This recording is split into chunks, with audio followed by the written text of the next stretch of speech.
자, 우리 룻기 말씀 오늘 함께 보겠습니다. 네, Behind the Scene, Behind the Scene이라는 제목으로 우리가 읽은 룻기 말씀 함께 나누고자 합니다.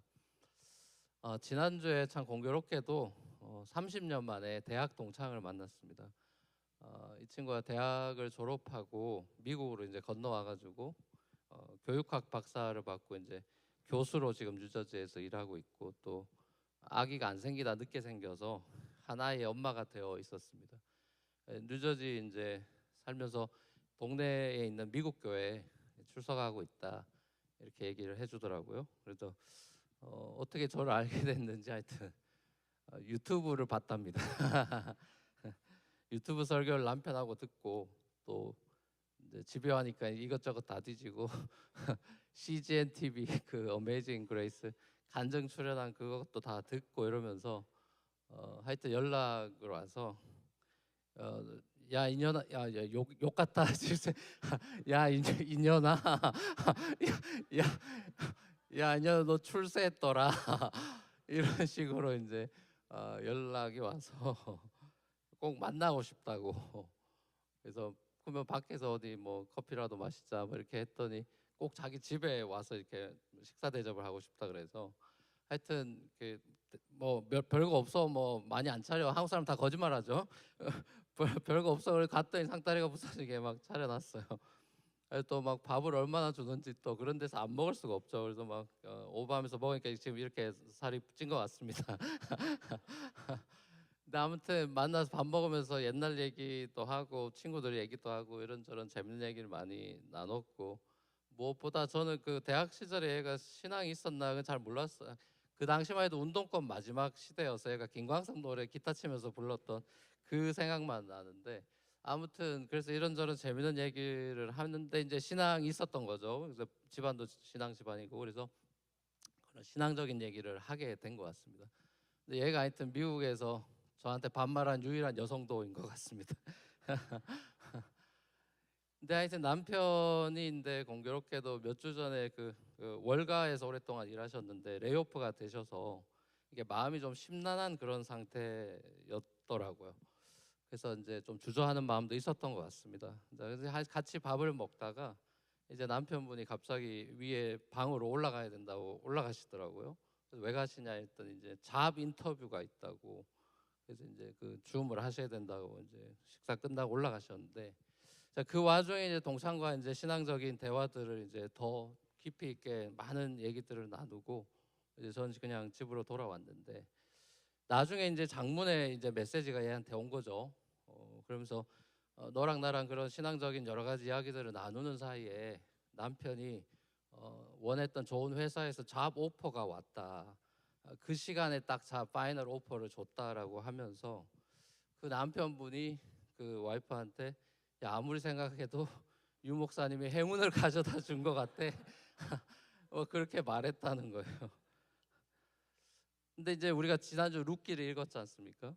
근데 룻기는 다 우연의 연속이거든요. 하나님이 주인공으로 전혀 등장하지 않아요. 에스더서처럼 하나님이 개입하지 않습니다.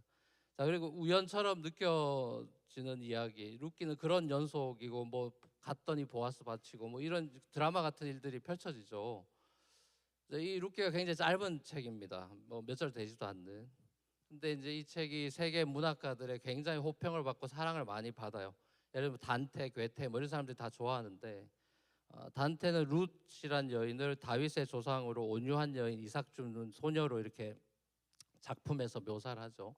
또 존 번영 같은 사람 철로 역정, 거기도 보면 크리스티나 동반자가 되는 인자의 모델로 롯을 선택을 합니다. 존 밀턴 같은 경우도 덕이 있는 잠언 마지막에 나오는 지혜로운 현숙한 여인의 모델로, 실제로 구약은 그 연결고리가 잠언 다음에 이 룻이 있습니다. 자, 그 31장에 나오는 그 지혜로운 여인이 이 룻이다라고 밀턴은 그렇게 봤었고, 괴테 같은 사람은 이 룻기를 구약에서 가장 아름다운 작은 스토리다, 이렇게 정말 내노라는 세계적인 문학가들이 룻기에 대해서 굉장히 호평하고 좋아합니다. 그렇죠. 너무 드라마틱한 스토리니까요. 저희 동창과의 만남 속에서 이 룻기 같은 그런 우연의 30년 만에 어쩌다가 만난 그 일 속에 야, 주님이 또 이렇게 하셨나? 왜냐하면 그 동창의 질문이 그거였거든요. 자기는 하나님이 자기 삶에 깊이 간섭하고 있다는 걸 잘 느끼지 못할 때가 많다. 보면 열심히 저 교회에서 성경 공부도 하고 뭐 별의별 걸 다 하더라고요. 근데 그 하나님의 임재에 대한 고민을 터놓는 거예요.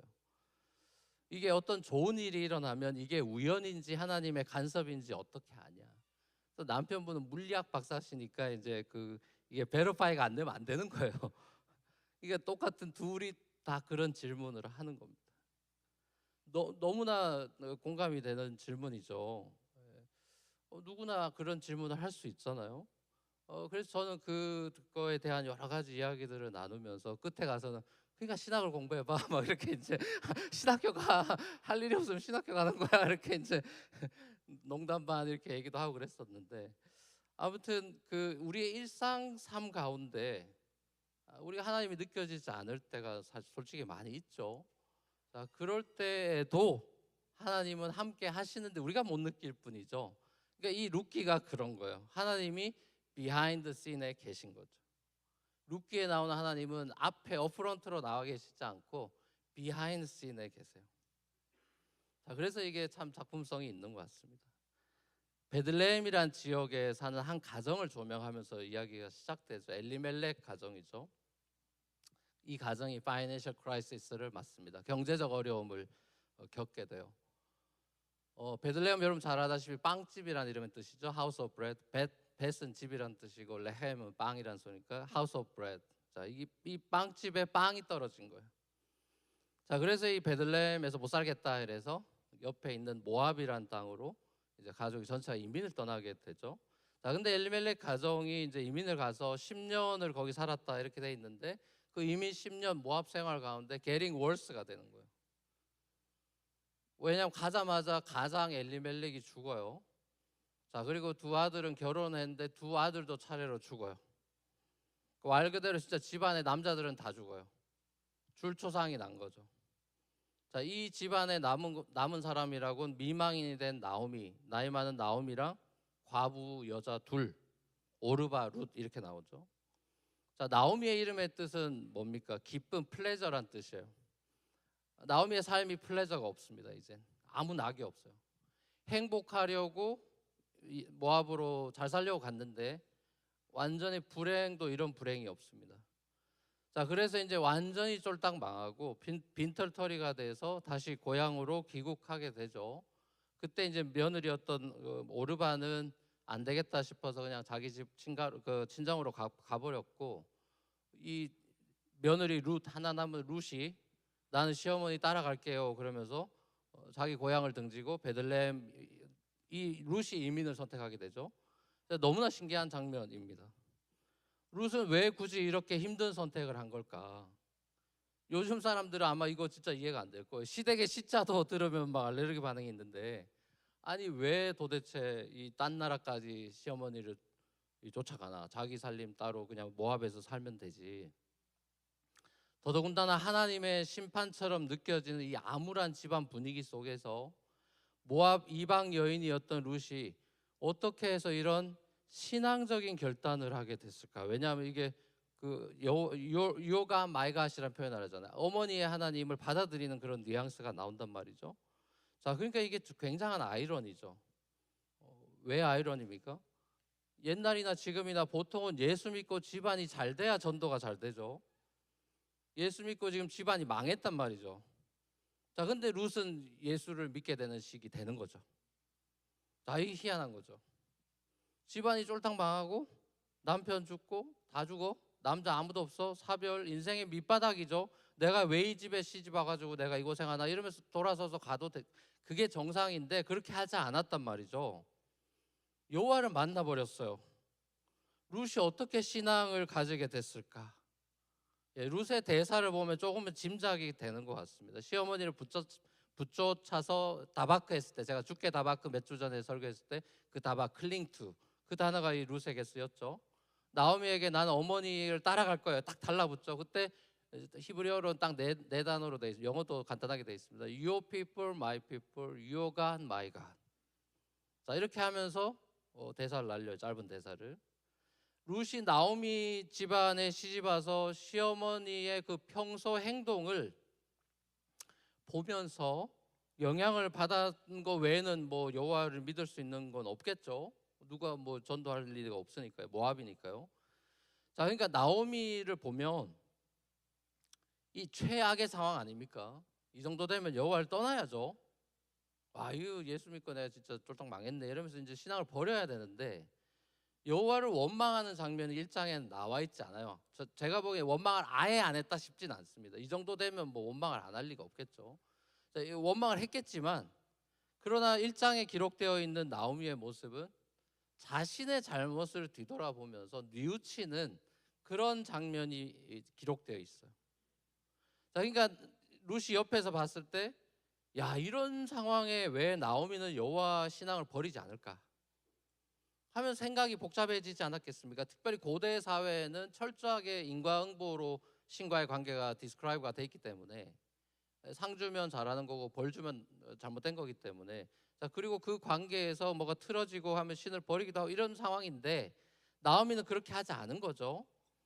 자, 모든 걸 잃어버린 나오미가 여호와를 버리지 않아요. 자, 그리고 룻을 얻었는데 룻은 또 나오미를 통해서 여호와를 얻게 되죠. 자, 이 모든 과정이니까 하나님이 지금 히든 핸드가 있단 말이죠. 자, 과부 마음 과부가 안다고 서로 과부가 된 처지를 서로 위로하고 그 바닥에서 서로 구원해주는, 서로가 서로를 구원하고 지탱해주는 그런 아름다운 이야기를 우리가 룻기에서 보는 겁니다. 자, 빈털터리가 돼서 고향집 베들레헴으로 이제 룻과 함께 시어머니가 나오미가 돌아옵니다. 그래서 동네 사람들을 만났을 때 얼마나 창피했겠어요. 이제 떠난다 하고 빠빠이 하고 갔는데 돌아왔는데 금이환영이 아니죠. 완전히 쫄딱 망해서 왔어요. 자, 그래서 주민들한테, 야, 나 창피하다, 나오미라고 부르지도 마라. 내 이름은 이제 나오미가 아니야, 마라라고 불러. 마라는 이제 쓰다는 비러니스라는 뜻이죠. 내 인생이 기쁨이 없고 이제 비러니스만 있어, 마라라고 불러. 자, 그렇게 이제 제가 원고를 쓰다 여기다 이제 이거 쓸까 말까 하면서 마라탕이 여기서 나왔나 뭐 이렇게. 찬물을 확 끼얹은 것. 자, 근데 하나님이 나오미의 그 인생을 역전시키기 위해서 보이지 않게 계속 섭리해 가고 있죠. 히든 핸드가 이제 고급 영어로 한 프라비던스가 되는 거죠. 자, 룻이라는 이 여인, 하나님의 히든 핸드를 통해서 룻은 밭으로 갔지만 그 밭이 고대 조인성의 밭이었죠. 보아스의 밭이었어요. 극적인 만남이 이루어집니다. 자, 이 둘의 운명적인 서사가 이제 여기서부터 시작이 되는데 이 둘은 사실 만날 수 없는 관계죠. 왜냐하면 나이 차이도 엄청나게 많이 나고 또 재력 면에서도 동네에서 탑을 찍은 보아스와 완전 제일 밑바닥에 있는 룻이죠. 또 더더군다나 유대인 남자와 이방인 여자, 예, 있을 수가 없는 만남이죠. 자, 그리고 게다가 과부까지 되어 있어요. 그러니까 그 당시에 이스라엘 소사이어티에서 가장 숫자에도 취급하지 않는, 가장 종으로 취급하고 비천하고 차별당하고 외국인 노동자로 차별당하고 종으로, 이 완전 사회의 밑바닥 인생이죠. 자, 그 룻에게 보아스가 은혜를 베풉니다. 시어머니 나오미의 코치를 받아가지고 보아스에게 이제 적극적인 구애 작전을 펼치는 이 재밌는 장면도 나오죠. 롯의 굉장히 당찬 모습도 우리가 보게 되죠. 그리고 이 서사의 절정은 이제 베들레헴 동네 카운슬이 열렸죠. 주민 회의가 열렸을 때 보아스가 이제 공식적으로 이 롯을 이 아내로 맞아들이게 되는 그 절차에 있는데요. 이게 이제 클라이막스인데, 당시 이스라엘에는 이제 고엘 제도라는 제도가 있죠. 고엘은 이제 히브리어인데 영어로는 이제 킨스맨 리디머 이렇게 번역이 보통 되고, 이제 그 옛날 개역 개정에는 친족 기업 물을 자, 친족 가운데 기업 물을 자 이렇게 번역이 돼 있고, 우리가 읽은 이 새 번역에는 지방간으로서 책임을 져야 할 사람. 벌써 보세요. 트랜슬레이션이 길다는 거는 쉽지가 않다는 거예요. 한 단어 고엘인데 이게 뭐가 장황하잖아요. 그러니까 이 단어가 쉽지가 않은 거예요. 왜냐하면 이 현대에는 없는 그 제도기 때문에. 이게 레위기 율법에 나오죠. 25장에서 유래가 된 제도인데, 간단하게 말하면 고대 소셜 시큐리티입니다. 사회 보장 제도예요. 그러니까 가난하게 돼 가지고 자기 땅과 유업과 가산을 다 잃어버린 사람, 그 사람에게 그 땅과 유업을 회복시켜주는 구제를 해주는 그런 사회보장제도가 고엘 제도라는 거예요. 룻기에서는 나오미 집안이 이제 이민을 떠났을 때 땅을 뭐 잃어버렸거나 딴 사람이 낚아챘거나 아니면 팔았거나 뭐 여러 가지 경우의 수가 있는 것 같아요. anyhow 이 땅이 지금 리딤이 돼야 되는, 회복이 돼야 되는 상태인데 그 역할을 지금 보아스가 고엘로 나서서 하고 있는 장면을 보는 건데요. 근데 이 사장을 보면 우리가 알다시피 고엘이 보아스가 또 제일 가까운 친척이 아니라 다른 더 가까운 이 고엘 우선순위의 넘버 원이 있죠. 웨일리스 넘버 원이 있죠. 보아스 넘버 투였고, 자 그래서 이 다른 남자가 난 못한다라고 발을 뺐죠. 나는 고엘로를 못한다. 왜냐면 이거는 발런티어 제도이기 때문에 본인이 안 한다면 안 할 수 있어요. 자 그래서 본인이 안 한다라고 권리를 뺐습니다. 자 그 의무를 안 하겠다라고 한 이유는 뭐 딱 하나밖에 없죠. 이유가 경제적으로 자기가 손실을 볼 것 같으니까 안 한다. 이제 계산을 한 거죠. 희생하고 뭐 그 땅을 하려면 자기 돈도 들어가고 이제 앞으로 이 사람들 다 책임져야 되고, 그러니까 이거 자기는 이제 그거 싫다 이거죠. 지방간으로 책임을 지기 싫다 이거예요. 자 그러니까 셀프 인터레스트의 무명의 이 이름도 거론하지 않는 이 고엘. 자 그리고 셀프 세크리파이스의 고엘인 보아스의 대조가 사장에 나옵니다. 자 이것은 이제 1장을 약간 에코잉을 하죠. 1장에 이제 오르바랑 룻, 자기 그 삶을 찾아서 그냥 떠나버렸던 오르바랑 아무 이득을 볼 게 없는 시어머니를 쫓아가는 이 룻, 그 대조가 나와 있듯이. 자 근데 이게 바로 세상의 논리라는 거예요. 이게 세상 사람들이 사는 방식이죠. 그게 가나안의 방식이고 오늘날 우리의 삶의 방식이죠. 셀프 인트레스트, 내 이익과 유익을 먼저 생각하고 계산하는 세상. 자 근데 이 세상 가운데 룻이나 보아스의 행동은 다르죠. 자기의 유익을 먼저 생각하는, 계산하는 사람들이 아니죠. 자 이게 룻기의 핵심 메시지예요. 룻기의 핵심 주제, 이 짧은 책의 핵심 주제가 뭐냐? 3번 등장하는 그 히브리어 단어인 헤세드라는 겁니다. 이 책을 통해 헤세드가 뭔지를 보여주는 거예요. 자기 유익을 구치 아니하며, 어디서 많이 들어본 얘기죠. 고린도전서 13장에 나오는 얘기죠. 그 사랑장, 사랑은 자기 유익을 구치 아니하며. 자 이거를 보여주는 책이죠. 룻기는 우리가 지난 2주간 살펴봤던 사사기 시대를 배경으로 하고 있습니다. 같은 시대죠. 암흑 시대였던 사사 시대 속에 하나님이 아름다운 한 가정의 이야기를 소개해주고 있는데요. 자, 이 사사기 축소판인 이 가정이에요. 우리 저 사사기 마지막에 미가 가정이 암울한 그 사사기의 축소판이었다면, 이 지금 룻기로 넘어와서는 이 가정은 굉장히 브라이트한 그 빛나는 가정으로 소개되고 있는데, 처음은 그렇지 않았죠. 처음은 사사기 같은 가정에 왜 엘리멜렉 가정이 사사기의 축소판입니다. 왜? 엘리멜렉의 이름의 뜻이 뭔지 아세요? 엘리 하면 여러분 많이 들어봤죠? 예수님 엘리 엘리 라마 사박자 엘리 나오죠? 엘리는 마이 갓이란 뜻이에요. 멜렉은 말락, 이게 킹이란 뜻이에요. 그러니까 엘리멜렉이라는 이름의 뜻은 My God is King 이런 뜻이거든요. 자, 근데 엘리멜렉은 My God is King의 삶이 아니었어요. 자기가 자기 인생의 왕이 되고 주인이 되어서 살죠. 그러니까 먹고 살기 힘들다는 이유로 하나님이 주신 그 소중한 유업의 땅 베들레헴을 버리고 이민을 떠나는 선택을 하게 되는 거지 않습니까? 본인이 왕이 되고 주인이 돼서 살아가는, 각자 자기 소견에 오른 대로 행하는 사사시대의 한 가정의 모습을 여지없이 여기도 보여주죠. 자 그리고 그 가정에 어둠이 임했죠. 자 근데 하나님이 이 가정을 포기하거나 버리지 않아요. 삼손을 버리시지 않듯이 이 가정을 버리지 않고 결국은 4장까지 끌고 가서 회복을 시키죠. 사사시대의 암흑기에 있는 이스라엘을 상징하고 있죠. 이 가정은 엘리멜렉, 원래 하나님이 왕이 돼야 되는 이 가정을 하나님이 어떻게 회복시키냐. 이 사사 암흑시대의 이스라엘이지만 하나님께서 이스라엘과 맺은 언약 때문에 이스라엘 안 버린다. 끝까지 나는 헤세드 줄 거야. 은혜를 베풀 거야. 이 이야기를 룻기의 아름다운 서사를 통해 보여주고 있는 겁니다. 룻기 1장에서는 나오미 가정에 이제 줄초상이 나는 죽음의 어둠의 그림자가 짙게 드리웠지만, 이제 데칼코마니로 4장으로 넘어오면 이 미러링 돼서 4장에서 1장하고 비슷한 미러링이 있는데, 자, 이 4장에서는 보아스와 룻을 통해서 이제 생명이 춤추는 그림으로 가문이 회복되는 것으로 끝이 나죠. emptiness에서 fullness로 가고 death에서 life로 갑니다. 자, 이 나오미의 회복은 이 사사 시대를 통과하고 있는 암울한 이스라엘의 회복에 대한 상징이라고 볼 수 있어요. 그러니까 어떻게 보면 이 룻기는, 책 제목은 룻기니까 룻이 주인공처럼 나와 있지만 또 자세히 한편으로 다르게 읽어보면 룻기는 나오미로 시작해서 나오미로 끝이 난다고 볼 수도 있어요. 끝에 나오미에게 아기가 태어났다는 식으로 동네 사람들이 축하를 하잖아요. 그러니까 이것은 하나님과 나오미와의 관계 속에 보아스와 룻의 관계가 들어있는 그런 프레임이라고 볼 수 있어요.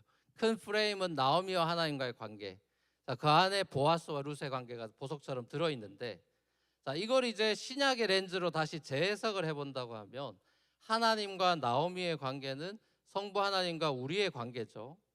자, 그리고 보아스와 룻의 관계는 예수 그리스도와 우리의 관계예요. 그러니까 하나님과 우리의 관계의 회복에 예수와 우리와의 관계의 회복의 그림이 들어있어요. 자, 이 보아스는 고엘이라 그랬죠. kinsman redeemer. 이 고엘은 바로 예수 그리스도죠. 예수 그리스도가 보잘것없는 우리 스스로를 구원할 수 없는 우리를 회복시켜주는 헤세드의 이야기가 룻기죠. 자, 그래서 이게 룻기의 엔딩이 이것을 마침표로 찍어주는 것입니다. 이 신학적인 해석이 옳다라고 족보가 뒤에 마치 레이트 에디션처럼 붙어 있는 거예요. 각주가 붙어 있는 셈이죠. 근데 이게 각주가 아니죠. 너무 중요한 인포메이션이죠. 보아스와 이방 여인 룻의 결혼 속에 오벳이 태어났다고 되어 있습니다. 자, 이 오벳이 누구냐? 다윗 왕의 할아버지죠. 다윗 왕의 아버지 이세 아버지다, 이렇게 되어 있죠. 그러니까 이 룻기의 마지막 족보는 그냥 사족이 아니라 너무나 중요한 인포메이션이고, 이것은 우리를 마태복음 1장으로 끌고 가죠. 마태복음 1장 예수님의 족보로 연결이 되죠. 룻기의 족보가. 자, 마태복음 1장 5절 같이 한번 읽어보겠습니다. 시작.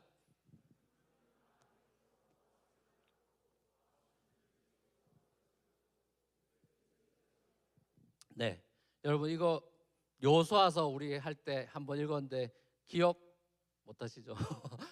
기억나십니까? 요수아서 할 때 이거 읽었어요. 왜? 창녀 라합 때문에. 창녀 라합 얘기할 때 믿음으로 정탐꾼을 숨겨줬던 창녀 라합, 그 라합이 보아스 엄마예요. 라합이 정말 멋지게 아들을 키웠구나, 이런 생각도 해보게 됩니다. 또 엄마 영향받아서 외국인 노동자에 대한 선입견이 없나, 이런 여러 가지 상상을 해보게 돼요. 결국 이방 여인인 룻과 보아스의 아름다운 사랑 이야기를 타고 예수가 오는 겁니다. 다윗이 오고 예수가 오는 거죠. 이게 하나님의 그림이죠. 빅픽처죠. 하나님 나라의 유업을 잃어버린 저와 여러분을 구원해 주기 위해서 The ultimate goal, kinsman redeemer, Jesus Christ가 오는 거죠. 그리고 히브리서 2장에 나왔듯이 예수님은 우리의 형이 되셨다. 우리를 친족, 동생 삼아 주셔서 kinsman redeemer가 되셨죠. 예수님이 우리에게 천국의 유업을 주시기 위해서 보아스는 재산 내놓고 조금의 헌신을 많이 했지만 예수님은 재산만 내놓은 게 아니라 자기 목숨을 내놨죠. 십자가에서 자기 자신을 내어주셔서 그 헤세드, 모든 걸 주는 그 헤세드의 사랑으로 저와 여러분들을 리딤해 주셨어요. 아무런 자격 없는, 그리고 스스로는 하나님의 땅을 유업을 받을 수 없는 이방 여인 룻과 같은 처지에 있는 저와 여러분에게 하나님은 아무런 조건 없이 그냥 예수 그리스도에게 있는, 하나님에게 있는 모든 신령한 복을 유업으로, 선물로 그냥 주셔버렸어요. 그냥 보아스 안으로 들어가면 다 돼버리는 거예요. 룻이 보아스의 그늘 아래 들어가면 다 돼버리는 거죠. 우리가 예수 그늘 아래 가면 다 돼버리는 겁니다. 자, 이렇게 우리가 변했어요. 예수 만나서 인생 말 그대로 세상 저속한 표현으로 대박이 났어요. 예수님을 믿는 것보다 더 큰 대박은 없죠. 룻이 보아스를 만나는 이 대박은 말로 형용할 수 없는 대박이죠. 완전 바닥에서 정말 가장 높은 지위에 있는 남자를 만난 거니까요. 신데렐라 스토리죠.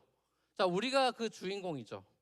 내가 도대체 예수님을 어떻게 신랑으로 맞아들일 만한 내가 처지가 되나?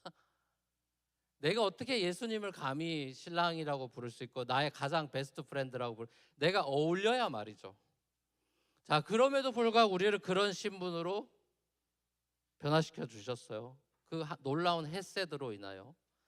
자, 그렇다면 하나님의 이 놀라운 헤세드를 받고 이 은혜를 경험한 저와 여러분들이 한 단계 더 나아가서 본문이 우리에게 기대하는 건 뭘까요? 너도 고엘이 되지 않을래? 너도 고엘이 되어 살아가지 않을래? 하나님의 헤세드를 그리스도 안에서 받았다면 너도 보아스처럼 룻처럼 아무런 조건과 보상을 기대하지 않고 가까운 가족들에게, 친족들에게, 이웃들에게 헤세드를 실천하는 그런 고엘의 삶을 살아보지 않을래? 이런 그 메시지가 저는 임플라이 되어 있다고 생각해요. 복음의 렌즈로 본다면.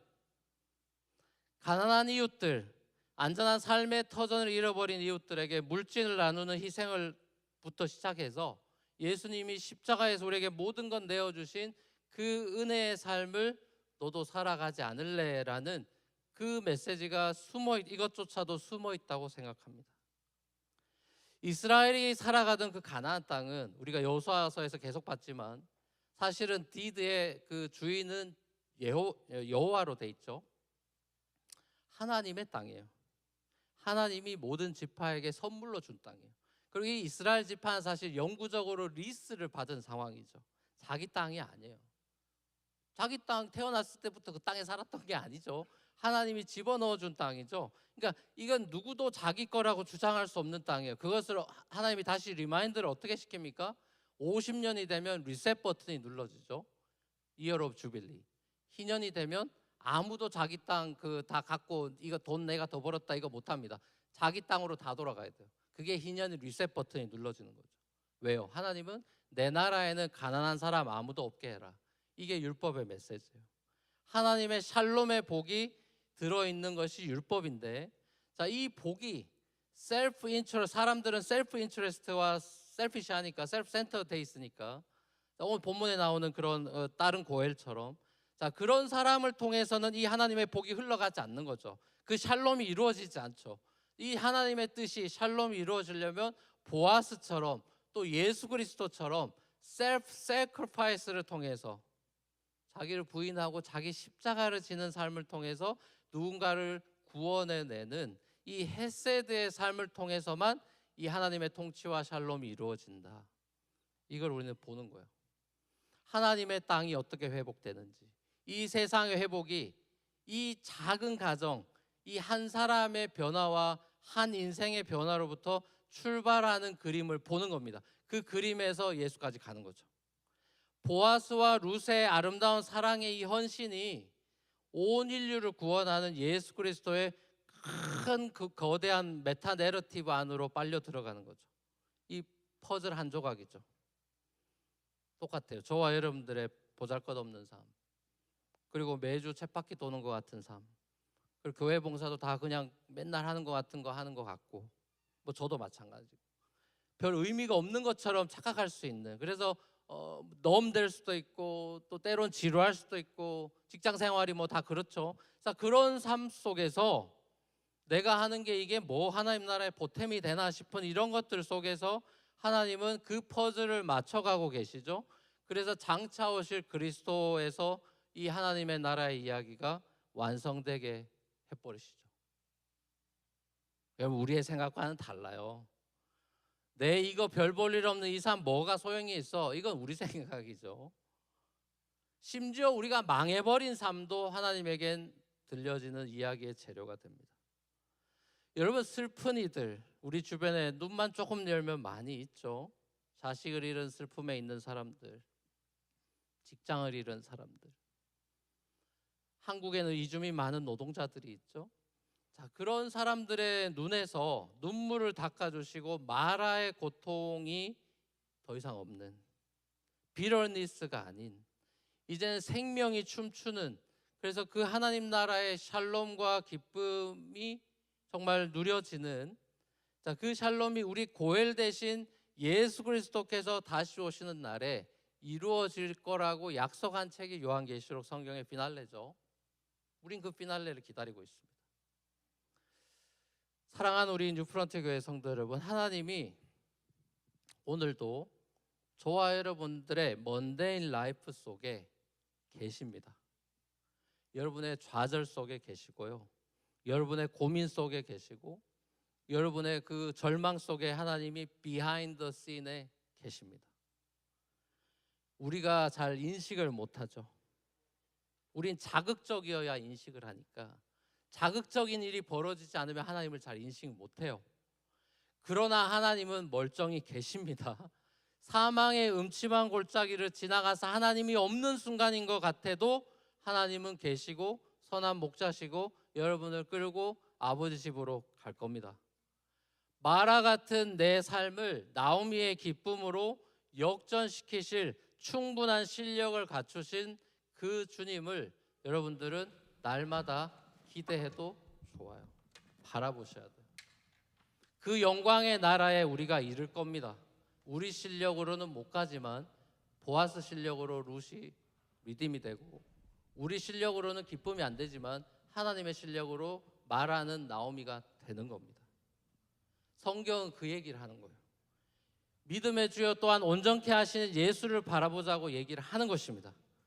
오늘도 그리고 우리 주변에서 이 예수가 필요한 자들, 룻과 같은 처지에 있는 수많은 사람들, 아무런 희망의 끈이 없는 사람들에게 그저 우리가 받은 햇새들을 흘려보내므로 우리가 누군가의 고엘이 되어 주어서 예수를 만나게 되는 그 놀라운 은혜를 경험하게 되는 일에 쓰임받는 저와 여러분의 삶이 되기를 우리 주님의 이름으로 간절히 축원합니다. 같이 우리 찬양